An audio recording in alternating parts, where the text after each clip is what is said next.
So ons sien ons Here Jesus Christus trek deur Betanië en hy kry hierdie sterk teenkant. Die Fariseërs en skrifgeleerders agtervolg hom en begin dit moeilik maak vir hom. En ons sien dat die Fariseërs en die skrifgeleerders, jy Lukas 15 vers 1 en 2 kyk, vat hom aan en sê maar, weet jy nie wie volg hom nie? Hierdie skare is mense, dis sondaars, dis tollenaars, dis ouens met wie jy nie wil assosieer nie. En ons Here Jesus Christus vertel 3 gelykenisse. Hy vertel die verlore muntstuk, die verlore skaap en die verlore seun.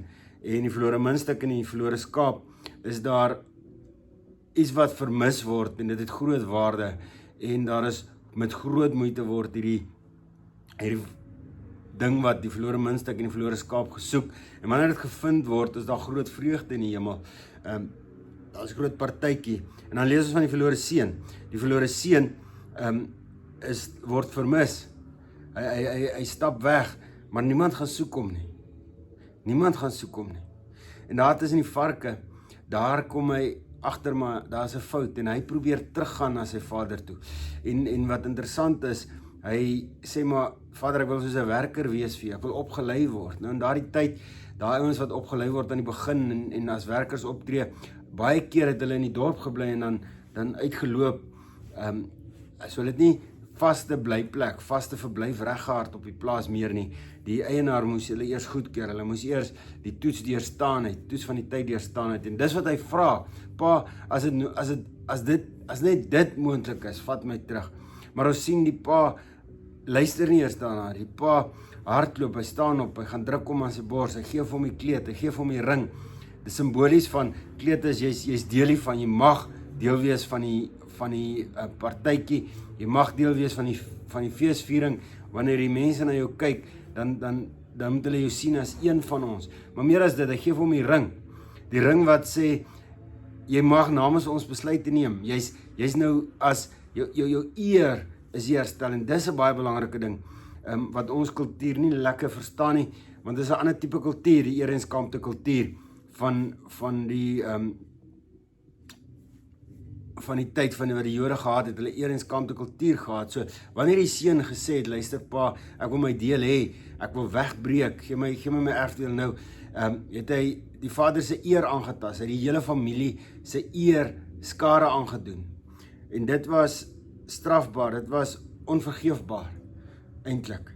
Tweede is, het hy gesê, pa, ek wens jy is dood. Want ek wil nou al hê, wat my toekom eers as jy dood is.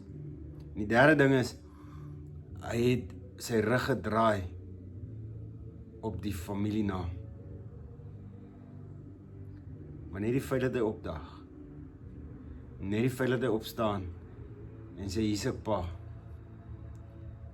maak dat hy vergewe word.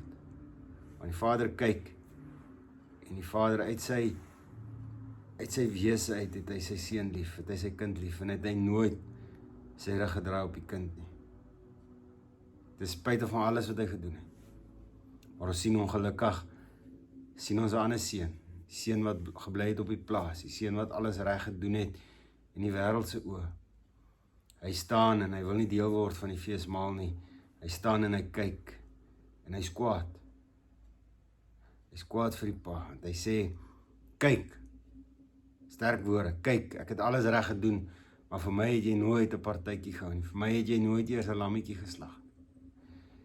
En dan sê die pa, hy nooi hom in en hy smeek hom en sê, kom, alles wat myne is joune. Maar die hartseer is, jou se seun het bly staan. En die Fariseërs en die skrifgeleerdes het dadelik geweet, Jesus praat van hulle.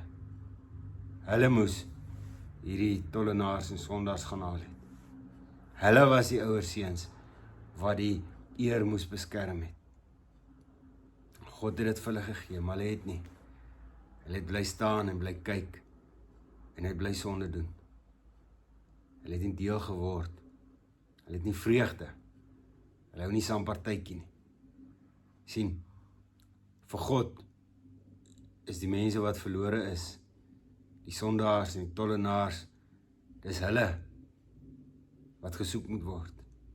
En dis as een van hulle tot bekering kom, mense soos ek en jy, dan sê die Bybel is daar vreugde in die hemel. En vir ons wat in die kerk is en wat God al ken, Ons opdrag is eenvoudig. Gaan haal. Gaan soek hy verlore seun. Want die Vader sit en wag. So waar is jy? As jy tussen die pele, kom tot bekering. Gaan terug na die Vader toe. Is jy daar in die veld besig om die regte ding te doen, maar jy soek nie die Vader se hart nie? Is jy soos die Fariseërs en die skrifgeleerdes, wat alles weet en alles reg doen in die wêreld se oë, maar jy eintlik weet jy binne, jy het nie die Vader lief nie. Hierdie boodskap is ook vir jou. Kom tot bekering. As 'n fees. As 'n fees. Hou op om alles reg te doen en gaan haal.